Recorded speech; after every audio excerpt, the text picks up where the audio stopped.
faces. I'm looking back at you, but you won't stop chasing. Don't make me look back no more, no review mirrors here. I'm about to fall if I run through all these barriers.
kita buat video ni memperkenalkan bintang kita, pemain perak yang telah menjuarai Piala Malaysia.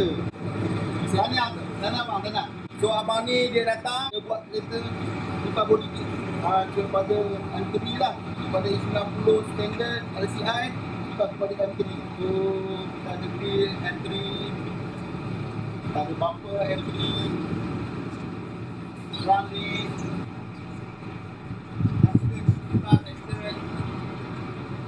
dan spoiler M3, bumper belakang Diffuser dan tailpipe Akrapovic. Saya Amir Azman, pemain daripada pasukan Bandar. Saya memang berkenan pasal buat kereta dan upgrade kereta. So saya memilih City Motorsport untuk buat kereta saya, Bmw E90. Saya yang orang bagi, dan saya boleh syorkan kepada penggemar-penggemar kereta di luar sana, kalau nak upgrade aksesori kereta Continental seperti Bmw, Mercedes, Volkswagen, boleh datang ke City Motorsport. Layanan TikTok. Okey, so sekarang ni abang rasa perubahan kereta abang ni abang puas hati bang? Saya katakan kerja memang baik. Kita boleh tengok ada kesan ataupun pasangan yang kita buat cantik TikTok. Okey, sekali lagi saya ucapkan tahniah untuk Perak dan semoga good luck untuk abang untuk tahun Malaysia. InsyaAllah. Okey bang.